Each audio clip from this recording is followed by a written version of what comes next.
झूला अचानक थम चुका था, लेकिन कमरे की खामोशी और भी भयानक हो गई थी। चारों दोस्त एक दूसरे से चिपके खड़े थे। दीवार पर लिखा खून से बना वाक्य धीरे धीरे बह रहा था और फर्श पर टपककर लाल धब्बे बना रहा था। ये खेल क्या है? समीर ने कांपते स्वर में कहा। उत्तर कहीं और से नहीं आया, बल्कि कमरे की छत से। वहां से टप टप खून की बूंदें गिर रही थीं। चारों ने ऊपर देखा। छत पर किसी का चेहरा चिपका हुआ था, उल्टा लटका हुआ। उस चेहरे की आंखें बाहर निकली हुई, जीभ लंबी और लाल थी और वह दांत दिखाकर मुस्कुरा रहा था।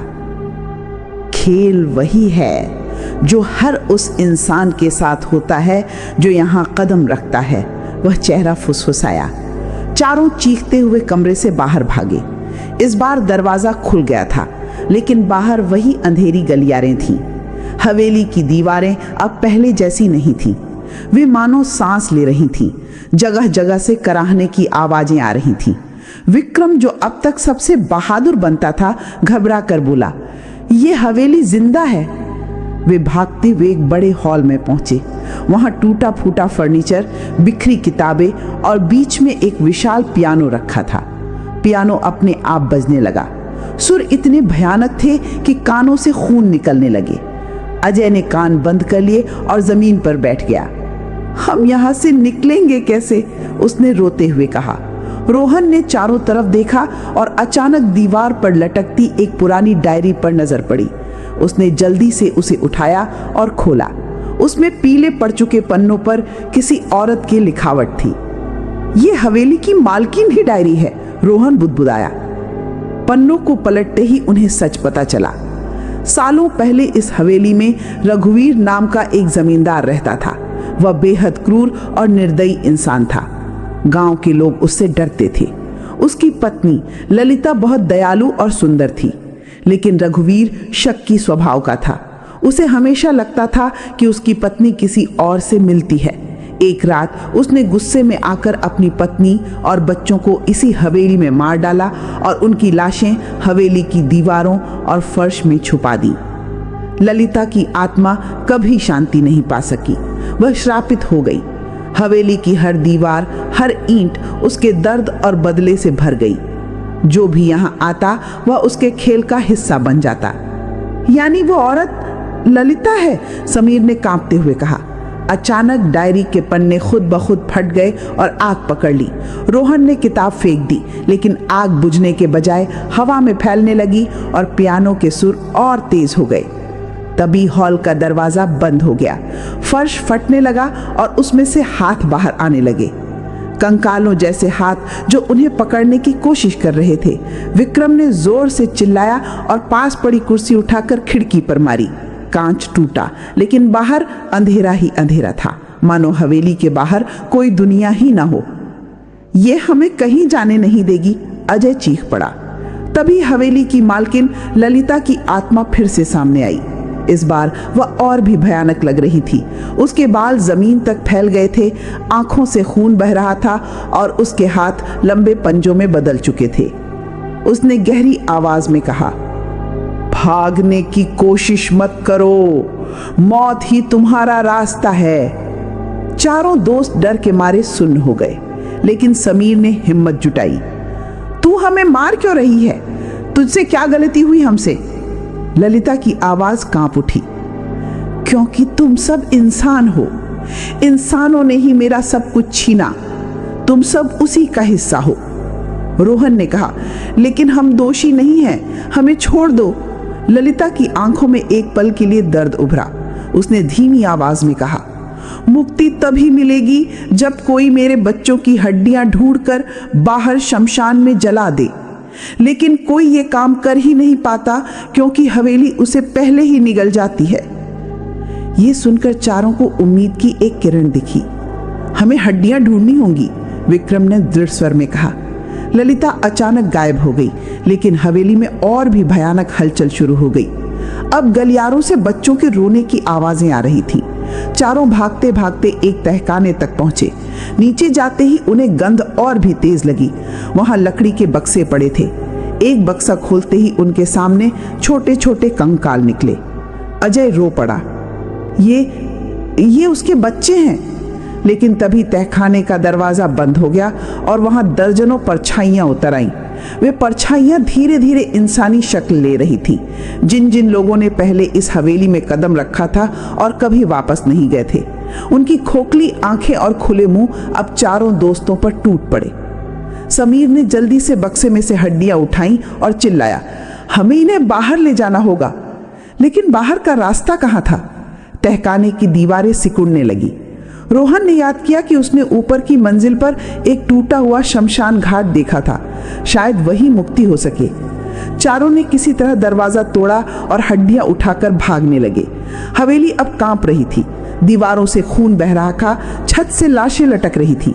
वे ऊपर की मंजिल पर पहुंचे। खिड़की तोड़कर बाहर कूदे तो पाया कि हवेली के पीछे सचमुच एक पुराना शमशान है, जहां टूटी चिताएं और राख बिखरी हुई थी। उन्होंने जल्दी जल्दी लकड़ियां इकट्ठी की और बच्चों की हड्डियां रख दी। अजय ने माचिस जलाई। आग जल उठी। अचानक हवेली से चीखों का तूफान उठा। ललिता की आत्मा उनके सामने प्रकट हुई, लेकिन इस बार उसकी आंखों में दर्द था, गुस्सा नहीं। उसने धीमे स्वर में कहा, मेरे बच्चों को मुक्ति मिल गई। वह धीरे धीरे धुएं में बदलने लगी। लेकिन उसी समय रघुवीर की काली आत्मा हवेली से बाहर निकली। उसका चेहरा भयावह था, हाथ में खून से सना हुआ कुल्हाड़ा था। उसने गरज कर कहा, यह सब मेरा है, कोई भी इन्हें मुक्त नहीं कर सकता। रघुवीर ने चारों पर हमला किया। विक्रम उसके वार से बचते बचते घायल हो गया। समीर और रोहन ने मिलकर आग की लपटें उसकी तरफ ढकेली। आत्मा चीख उठी। ललिता का धुंधला रूप फिर उभरा। उसने रघुवीर की आत्मा को पकड़ लिया और बोली, अब तेरा अंत होगा। दोनों आत्माएं आग में समा गईं। हवेली जोर से हिली और अचानक ध्वस्त होने लगी। चारों दोस्त भागते हुए बाहर निकले। हवेली धराशायी हो गई। धूल और राख का गुबार छा गया। सन्नाटा छा गया। सुबह की पहली किरणें निकली। चारों थके हारे शमशान के किनारे बैठे थे। हवेली अब सिर्फ मलबा बन चुकी थी। अजय ने कांपते हुए कहा, क्या ये सचमुच खत्म हो गया? हवा में एक धीमी फुसफुसाहट गूंजी। धन्यवाद, वह ललिता की आवाज थी। चारों ने आसमान की तरफ देखा। पहली बार उन्हें शांति का एहसास हुआ। लेकिन उनके दिल में हमेशा ये सवाल रहा कि क्या सचमुच सब खत्म हो गया? क्योंकि राख के बीच एक टूटी हुई तस्वीर पड़ी थी, जिसमें अब वही चारों दोस्त नजर आ रहे थे, मुस्कुराते हुए, मगर उनकी आंखें लाल थीं। रात गहरी थी। आसमान पर बादल मंडरा रहे थे और बीच बीच में बिजली की चमक पूरे जंगल को सफेद कर जाती। कच्चे रास्ते पर चारों दोस्त समीर, रोहन, विक्रम और अजय टॉर्च लिए चल रहे थे। हवा में सन्नाटा ऐसा था मानो पेड़ पौधे भी उनकी आहट सुन रहे हों। दूर दूर तक कोई इंसानी हलचल नहीं थी। बस कभी कभार किसी उल्लू की डरावनी आवाज गूंज उठती। समीर ने टॉर्च ऊपर उठाते हुए कहा, यार सच में हम लोग पागल हैं। कोई भी होशियार इंसान आधी रात को इस हवेली का रास्ता नहीं पकड़ता। रोहन हंसकर बोला, पागलपन ही तो मजा है। सब कहते हैं यहाँ भूत है, चीखें आती हैं, लेकिन किसी ने देखा है? आज हम सब देखेंगे। अगर सच निकला तो जिंदगी भर याद रहेगा। विक्रम, जो सबसे ज्यादा निडर दिखता था, बोला, कहानी सुनकर डर लगता है, लेकिन असलियत में कुछ नहीं होता, सब अफवाह है। अजय चुपचाप चल रहा था। उसके चेहरे पर बेचैनी थी। वो हमेशा से अंधेरे से डरता था और ऐसी जगहों से दूर ही रहता था। लेकिन दोस्तों के जिद और मजाक से बचने के लिए वो भी साथ आ गया था। करीब आधे घंटे के सफर के बाद वो हवेली सामने आई। ऊंची ऊंची टूटी दीवारें, जगह जगह से उखड़ा हुआ प्लास्टर और जंग लगे बड़े से गेट पर झूलता पुराना ताला। हवेली की खिड़कियां टूटी हुई थी और अंदर अंधेरा ऐसा था जैसे कोई गहरी खाई हो। ये रही तुम्हारी भूतिया हवेली, अजय ने कांपती आवाज में कहा। समीर ने जेब से चाबी निकाली। उसने पहले ही गांव के एक बूढ़े से पुराना जंग लगा ताला खोलने की चाबी ली थी। उसने गेट पर चाबी घुमाई, ताले से कर कर की आवाज आई और अचानक वो खुल गया। जैसे ही गेट खड़ा हुआ, सड़ी गली गंध और ठंडी हवा का झोंका बाहर आया। चारों ने एक दूसरे की तरफ देखा और अंदर कदम रखा। हवेली के भीतर का फर्श धूल और मकड़ी के जालों से भरा था। जगह जगह टूटे फर्नीचर पड़े थे। दीवारों पर टंगी पुरानी तस्वीरें अजीब लग रही थी। उन तस्वीरों में एक ही परिवार दिखता था, एक गंभीर चेहरे वाला आदमी, उसके पास खड़ी औरत और उनके बच्चे। लेकिन सबसे डरावनी बात यह थी कि उन तस्वीरों की आंखें चारों दोस्तों को घूरती सी लग रही थी।